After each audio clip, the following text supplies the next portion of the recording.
The reason I'm making this video right now is because there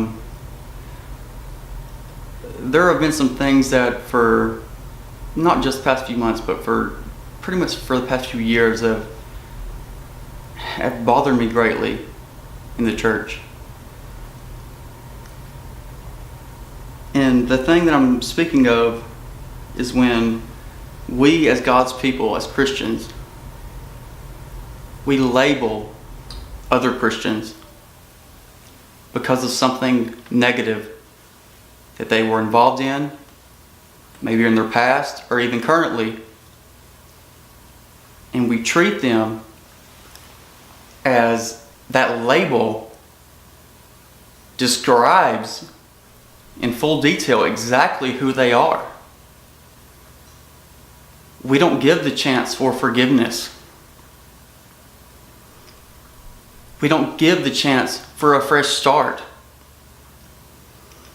We don't allow them to repent and to be made whole and be made new.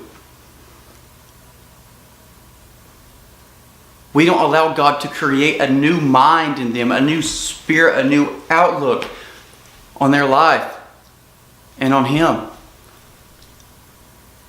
We go in on church on Sunday and we worship with others.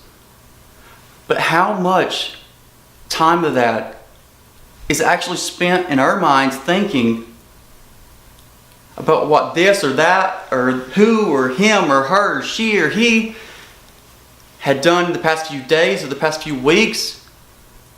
Maybe they were out doing drugs, drinking at a bar. Maybe they were having an affair. Maybe they were watching a bad movie or using foul language. And we tend to let these things mold how we perceive this person's character. And God has never instructed us to do that. In fact, what we are supposed to do, what God has told us to do, is we need to see people the way He sees people. We need to rise above this earthly atmosphere.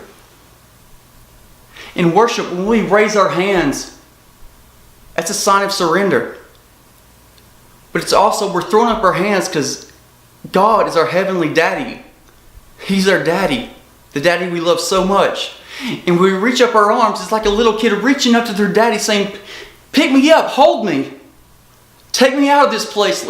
Let me see things the way you see them.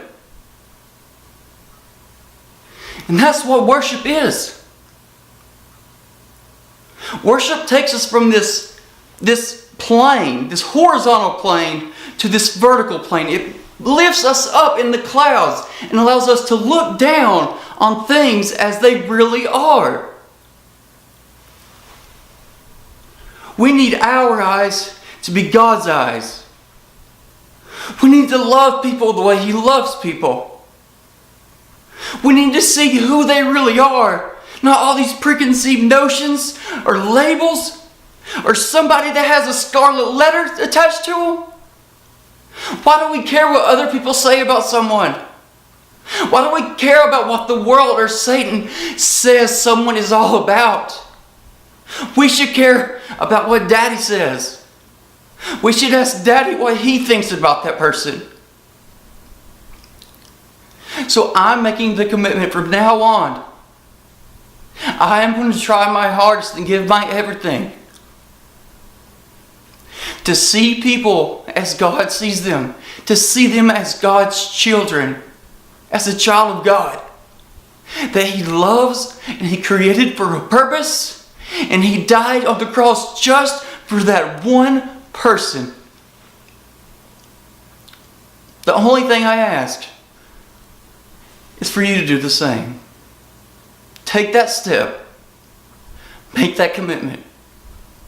Change people's lives.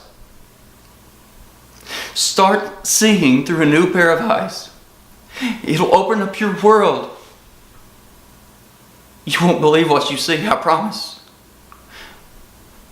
You won't believe it.